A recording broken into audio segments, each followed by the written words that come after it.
नमस्ते बच्चों। आज हम हिंदी सुलभ भर्ती छठी कक्षा तीसरा पाठ देखने जा रहे हैं, उपहार। तो बच्चों देखिए, उपहार यानी क्या? हमें कोई अगर गिफ्ट देता है तो उसे हम उपहार कहते हैं। प्रस्तुत कहानी में बताया गया है कि लक्ष्य प्राप्ति के लिए रुचि और लगन आवश्यक है। रुचि और लगन, रुचि यानी क्या? आवड़।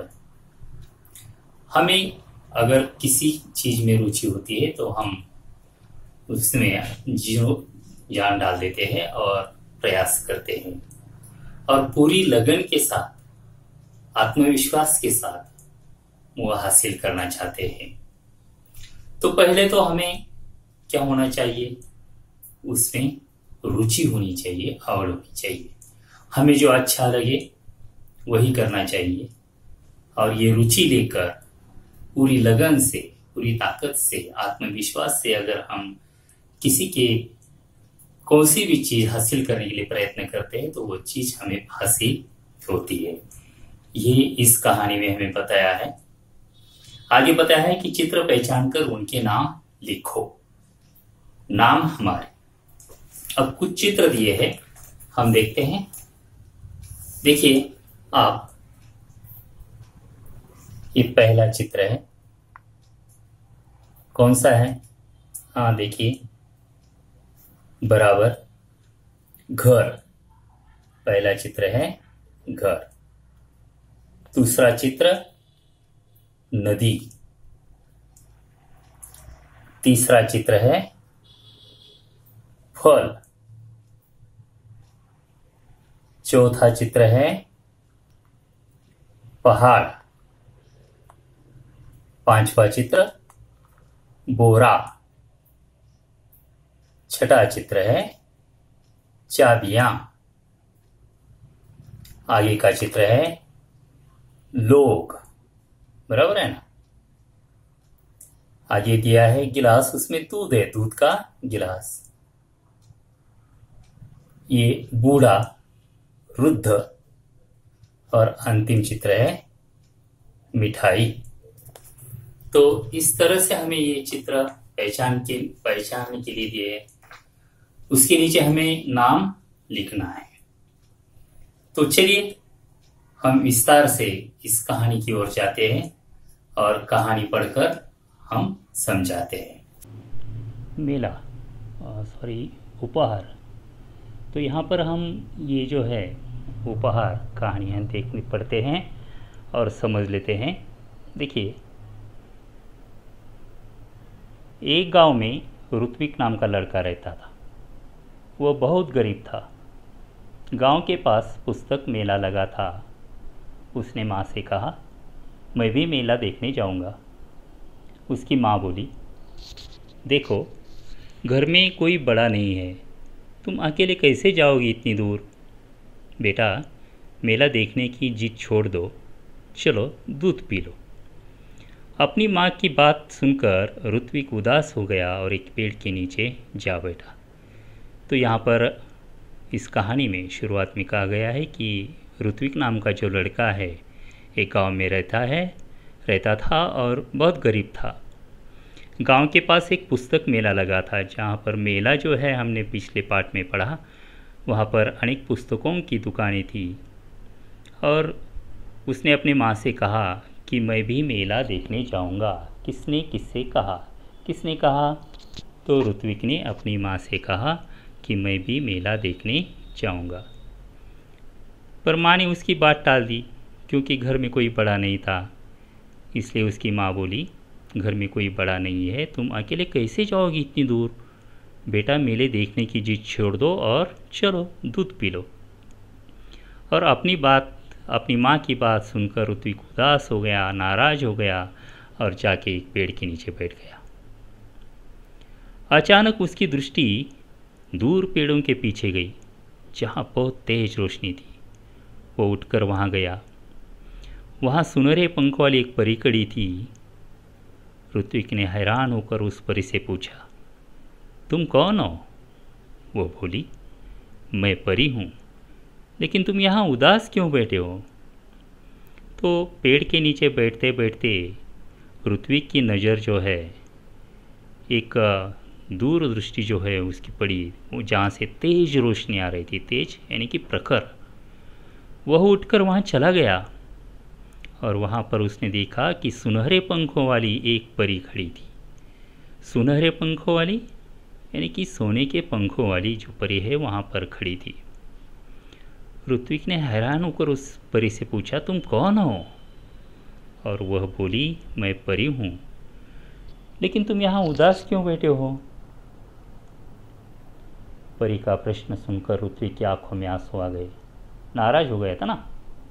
वो बोला, मैं अपने दोस्तों के साथ पुस्तक मेला देखना और पुस्तकें खरीदना चाहता हूँ। यह कहकर ऋत्विक खामोश हो गया। तब परी बोली, इसमें दुख की क्या बात है? यह समझ लो तुम्हारी मदद करने के लिए ही मैं आई हूँ। ऐसा मैं तभी करूँगी जब तुम मेरी परीक्षा में उत्तीर्ण हो जाओगे। कौन सी परीक्षा? ऋत्विक ने पूछा। परी ने कहा, बता दिया तो परीक्षा कैसी? तो यहाँ पर परी ने कहा कि तुम यहाँ उदास क्यों बैठे हो? और ऋत्विक ने कह दिया कि मैं अपने दोस्तों के साथ पुस्तक मेला देखने और पुस्तकें खरीदना चाहता हूँ, लेकिन माँ जाने नहीं देती, इसलिए यहाँ पर बैठा है। तब परी बोली कि इसमें दुख की क्या बात है? अरे ये समझ लो कि मैं तुम्हारी मदद करने के लिए आई हूँ, लेकिन एक शर्त पर। कौन सी शर्त डाली है उन्होंने? ऐसा मैं तभी करूँगी जब तुम मेरी परीक्षा में उत्तीर्ण हो जाओगे। फिर ऋत्विक ने पूछा, कौन सी परीक्षा है? और ऋत्विक ने पूछा, परी ने कहा, बता दिया तो परीक्षा कैसी?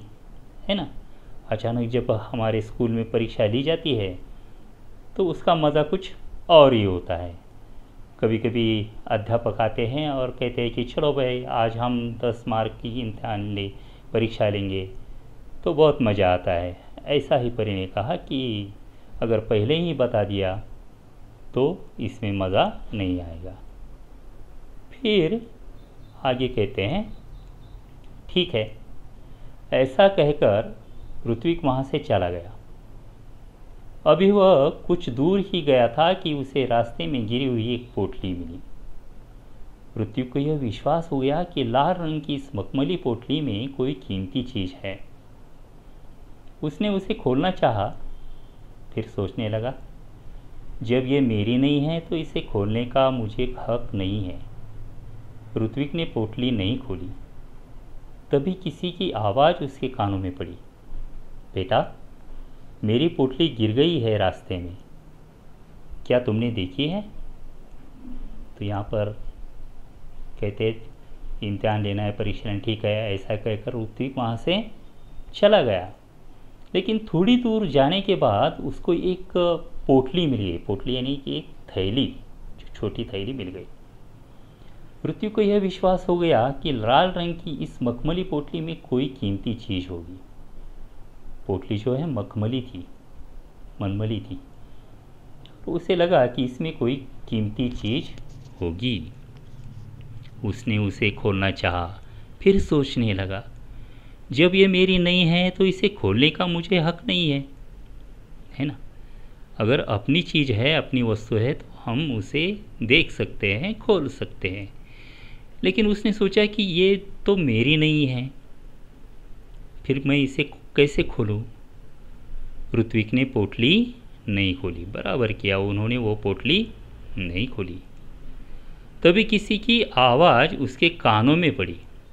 किसी ने आवाज़ दी उसे, राहगीर ने, बेटा, मेरी पोटली गिर गई है रास्ते में, क्या तुमने देखी है? ऋत्विक ने पूछा, किस रंग की थी? लाल रंग की, राहगीर ने बताया। किसने किससे कहा किस रंग की थी? ऋत्विक ने राहगीर से कहा। लाल रंग की, किसने कहा? राहगीर ने ऋत्विक से। और कोई पहचान बताओ, ऋत्विक ने राहगीर से कहा। उस पर एक परी का सुनहरे रंग में चित्र बना है।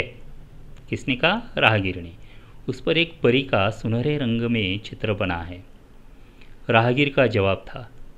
ऋत्विक ने अपनी थैली से जब वो पोटली निकाली तो उस पर छपा परी का चित्र चमकने लगा। ऋत्विक ने वह पोटली राहगीर को दे दी। यानी कि पहचान जो है राहगीर ने बताई तो ऋत्विक ने वो पोटली जो है राहगीर को दे दी। सुबह उठकर वह वहीं पहुंचा जहां उसे परी मिली थी। देखा तो वहां कोई नहीं था। वह बैठ गया। उसकी आंखों के सामने वही लाल रंग की पोटली दिखाई देने लगी। तभी तेज प्रकाश फैला। सामने परी खड़ी थी। परी के दोनों हाथ पीछे थे। परी ने पूछा, कैसे हो? ठीक हूं, ऋत्विक ने जवाब दिया। तभी परी ने कहा, अपनी आंखें बंद करो, मैं तुम्हें इनाम दूंगी। किस बात का? ऋत्विक ने पूछा। तो यहाँ पर सुबह उठकर ऋत्विक वहीं पर कल वाली जगह वहाँ पर चला गया। देखा तो वहाँ कोई नहीं था और वहाँ पर बैठ गया। और बैठने के बाद उसने देखा कि उसकी आँखों के सामने वही लाल रंग की पोटली जो है वह दिखाई देने लगी। और तभी तेज प्रकाश फैला। सामने खड़ी थी। कौन खड़ी थी? परी। और परी के दोनों हाथ पीछे थे। और परी ने पूछा, किसे? ऋत्विक से, कैसे हो? ठीक हूँ, ऋत्विक ने जवाब दिया। और तभी परी ने कहा कि अपनी आंखें बंद कर लो, मैं तुम्हें इनाम दूंगी। इनाम? उपहार? किस बात का? ऋत्विक ने पूछा। तुम उत्तीर्ण हो गए इसलिए, परी बोली। यानी कि जो परीक्षा ली थी परी ने उसमें ऋत्विक जो है क्या हो गया? उत्तीर्ण हो गया था। इसलिए जो परी है उसे यहाँ पर उपहार देने के लिए आई थी। आगे क्या कहते देखिए। परी की बात ऋत्विक की समझ में न ये आ रही थी। उसने आंखें बंद कर ली। परी ने उसके हाथों में एक मखमली थैली पकड़ दी। ऋत्विक ने देखा तो हैरान। यह तो वही पोटली थी जो उसने राहगीर को दी थी। परी ने कहा, कल मैंने ही तुम्हारी ईमानदारी की परीक्षा ली थी। वह राहगीर भी मैं ही थी, इसलिए मैं तुम्हें यह इनाम दे रही हूँ। तो यहाँ पर उत्तीर्ण कैसी परीक्षा, कैसे उत्तीर्ण? तो यहाँ पर परी कहती है कि ऋत्विक को ये बात समझ में नहीं कि कौन सी परीक्षा। और उसने आंखें बंद कर ली। परी ने उसके हाथों में एक मखमली थैली पकड़ा दी। तो ऋत्विक ने देखा कि ये कल वाली ही थैली पोटली है जो उसने उस राहगीर को दी थी। तो परी ने कहा कि कल मैंने ही तुम्हारी ईमानदारी की परीक्षा ली थी। कैसी परीक्षा? ईमानदारी की। वह राहगीर भी मैं ही थी, इसलिए मैं तुम्हें यह इनाम दे रही हूँ। परी ने ऋत्विक को समझाया, ईमानदार व्यक्ति के जीवन में किसी वस्तु की कमी नहीं होती। जाओ, अब तुम्हें मनचाही वस्तु मिलेगी। तो परी ने यहाँ पर ऋत्विक को क्या समझाया? ईमानदार व्यक्ति जो होता है वो ईमानदार व्यक्ति के जीवन में किसी वस्तु की कमी नहीं होती। जाओ, अब तुम्हें मनचाही वस्तु मिलेगी। ऋत्विक के पास शब्द नहीं थे जिनसे वह परी को धन्यवाद देता है। हम धन्यवाद देते हैं ना, थैंक्स कहते हैं। कोई हमारी मदद करता है तो हम उसे क्या करते हैं? धन्यवाद देते हैं, थैंक्स देते हैं। तो यहाँ पर ऋत्विक के पास कोई शब्द नहीं थे धन्यवाद देने के लिए। खुशी से उसकी आंखें भर आई। आंखें भर आना मतलब रोना आ जाना। लाल मखमली पोटली ऋत्विक ने अपनी माँ को दी। उसकी समझ में यह नहीं आया कि उसका बेटा उसे क्या दे रहा है। जब माँ वह पोटली खोलने लगी तो पोटली कई गुना बड़ी हो गई। उसमें से सुंदर सुंदर पुस्तकें बाहर निकल आई। पुस्तकों का ढेर देखकर माँ चकित रह गई। माँ के पूछने पर ऋत्विक ने सब कुछ बता दिया।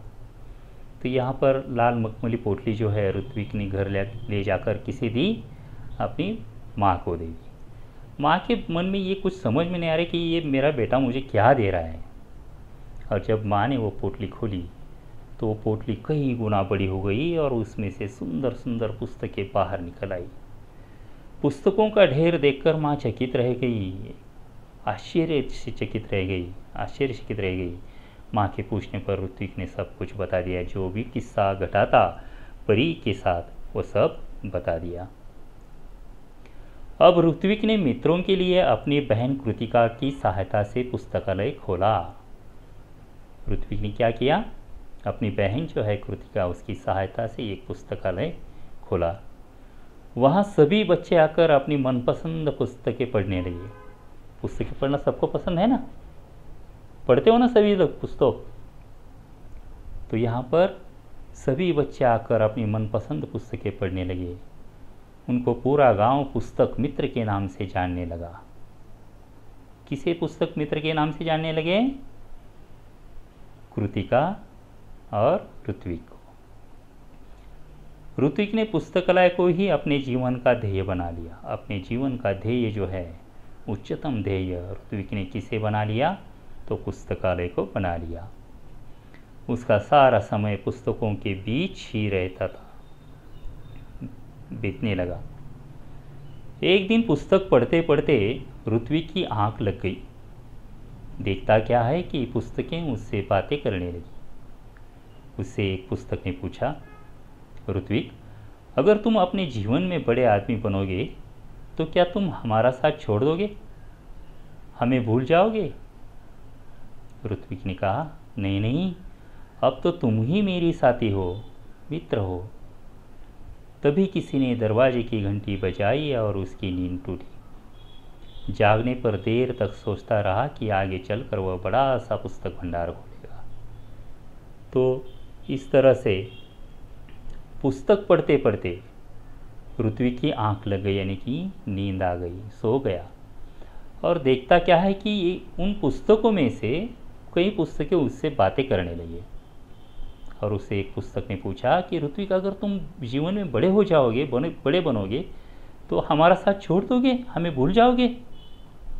लेकिन ऋत्विक ने कहा, नहीं नहीं, अब तो तुम ही मेरी साथी हो, मित्र हो, और मैं तुम्हारा साथ कभी नहीं छोड़ूंगा। और तभी किसी ने दरवाजे की घंटी बजाई और उसकी नींद टूटी। जागने पर देर तक सोचता रहा कि आगे चलकर वो बड़ा सा पुस्तक भंडार खोलेगा। तो इस तरह से ये छोटी सी कहानी है। अब शब्द वाटिका चलते हैं। नए शब्द कुछ इसमें आए हैं। तेज, तेज यानी कि प्रखर। हैरान, हैरान का मतलब है चकित। पोटली, पोटली का मतलब है छोटी थैली। राहगीर, राहगीर यानी कि राह से चलने वाला, पथिक उसे कहते हैं हम। अब ये मुहावरे दिए हैं, यहाँ पर 4 मुहावरे हैं। पहला मुहावरा है आंखें भर आना। आंखें भर आना यानी कि दुखी होना। आंखें भर आना का मतलब होता है दुखी होना।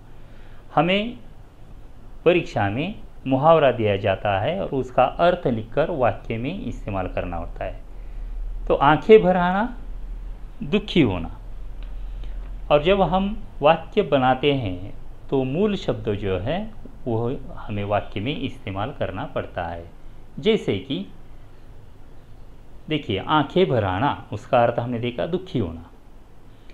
परीक्षा में कम अंक मिलने से अभय की आंखें भर आई। वाक्य कैसे बनाया मैंने? परीक्षा में कम अंक मिलने से अभय की आंखें भर आई। मूल शब्द जो है आंखें भर आना, वही मैंने यहाँ पर इस्तेमाल किया है। अब दूसरा मुहावरा देखिए, तय करना।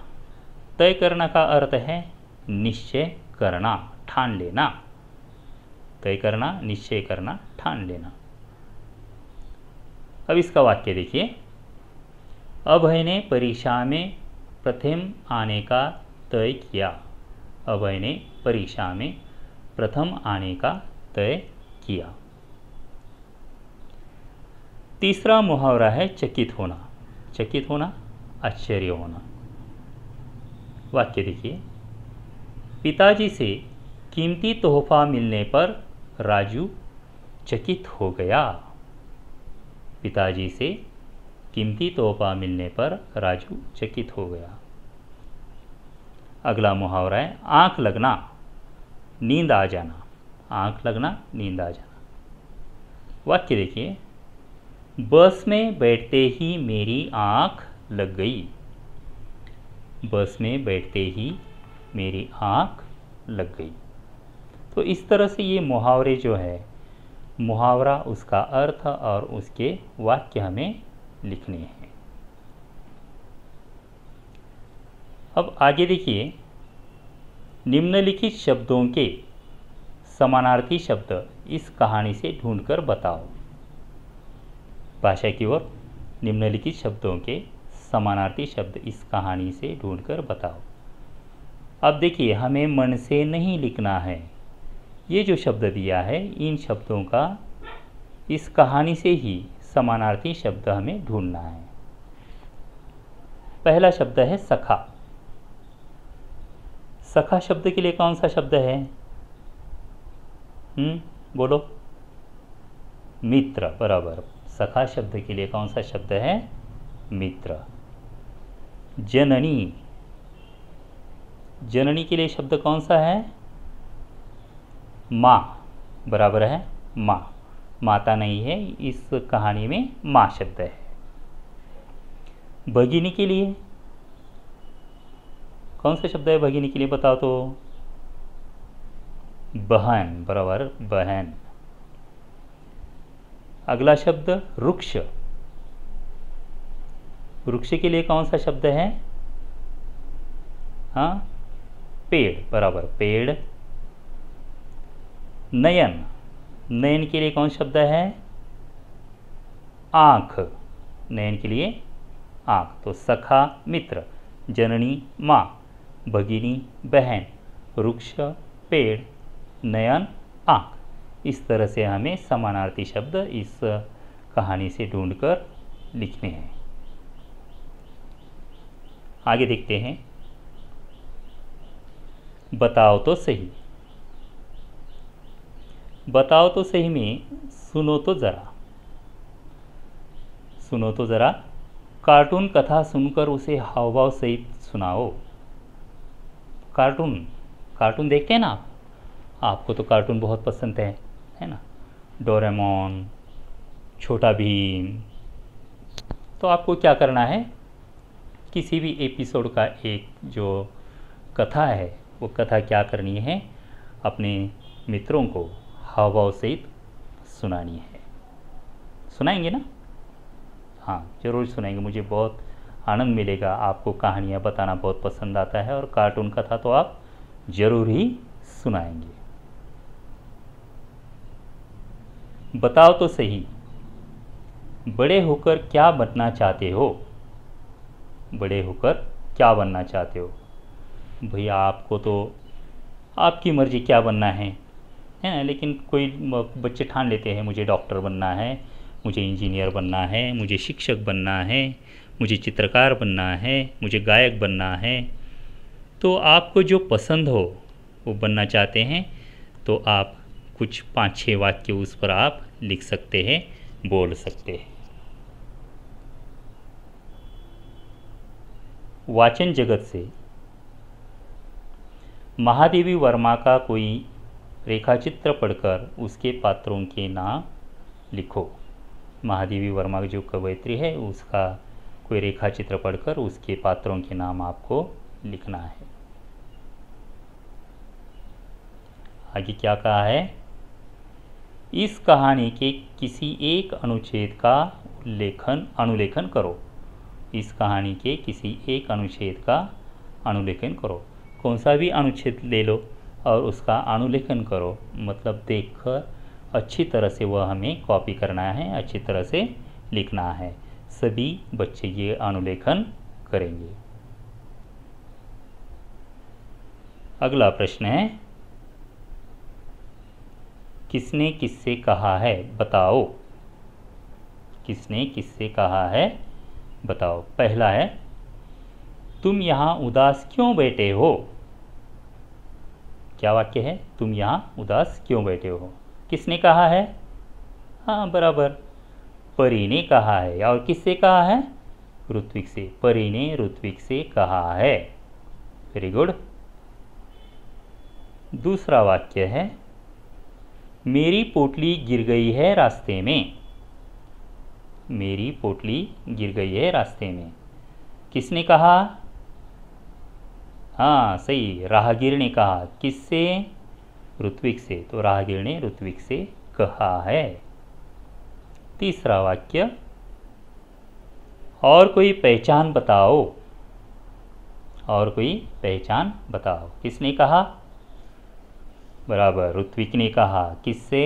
राहगीर से। ऋत्विक ने राहगीर से कहा है। Very good.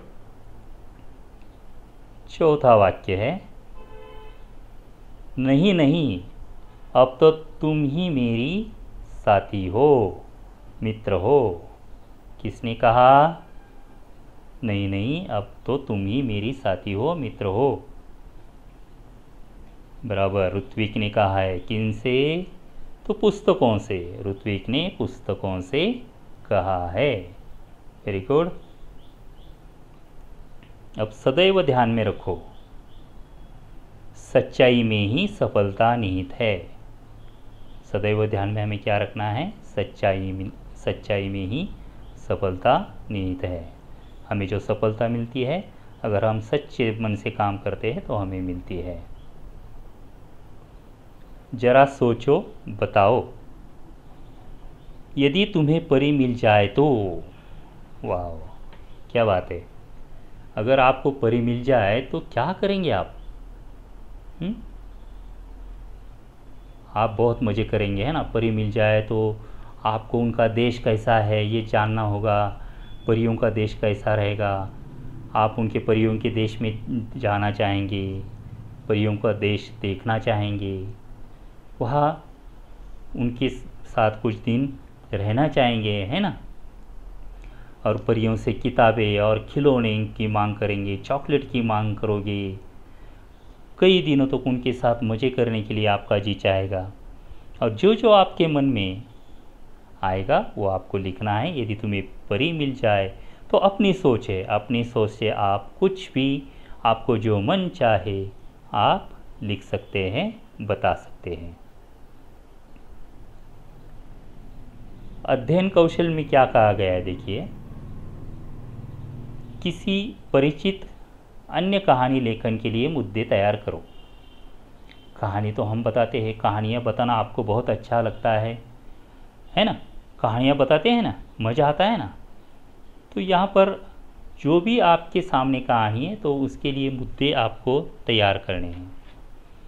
अब देखिए, यहाँ पर मैंने एक उदाहरण के तौर पर हमारी जो बचपन से कहानी सुनते हैं हम, कछुआ और खरगोश की, उसके मुद्दे यहाँ पर मुद्दे कैसे बनाने हैं। कछुआ और खरगोश, प्रतियोगिता, खरगोश का दौड़ना, कछुओं का धीरे चलना, खरगोश का घास खाना, सो जाना, कछुए की प्रतियोगिता जीतना।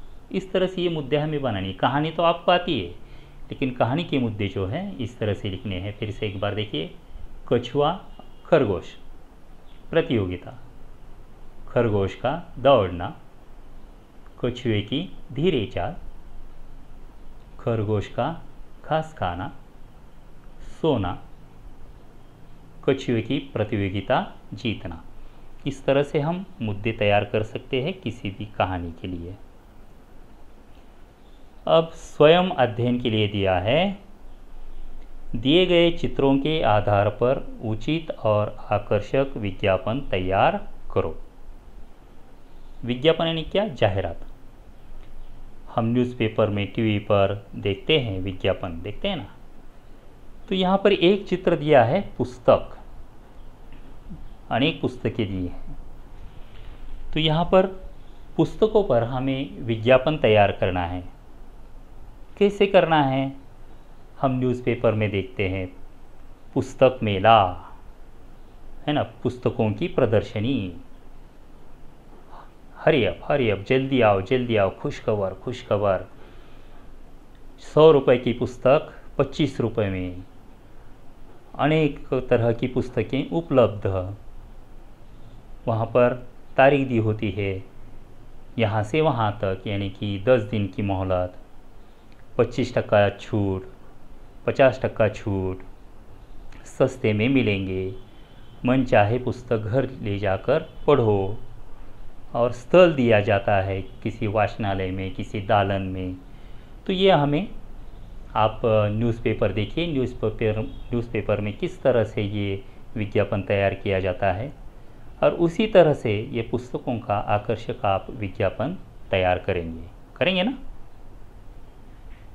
और दूसरा चित्र है यहाँ पर खिलौनों का। देखिए यहाँ पर बैट है, बॉल है, रैकेट है, चेस है ना। तो इसका भी एक विज्ञापन हमें करना है। खिलौनों की दुकान लगी है और सस्ते में बेच रहे हैं, तो हमें क्या करना है, ये जो है, ये हमारे जो न्यूज़पेपर आते हैं घर पे, उसमें देखिए कैसे विज्ञापन तैयार किया जाता है, और बनाने की कोशिश कीजिए। नहीं हुआ तो अगले वीडियो में निश्चित रूप से आपको मैं ये विज्ञापन कैसे बनाना है सिखाऊंगा। लेकिन आप प्रयत्न कीजिए, अभी न्यूज़पेपर में विज्ञापन देकर इस तरह से ये विज्ञापन तैयार कीजिए। कैसा लगा उपहार पाठ? आपकी समझ में आ गया ना? निश्चित रूप से मुझे उम्मीद है आपको समझ आया होगा। धन्यवाद।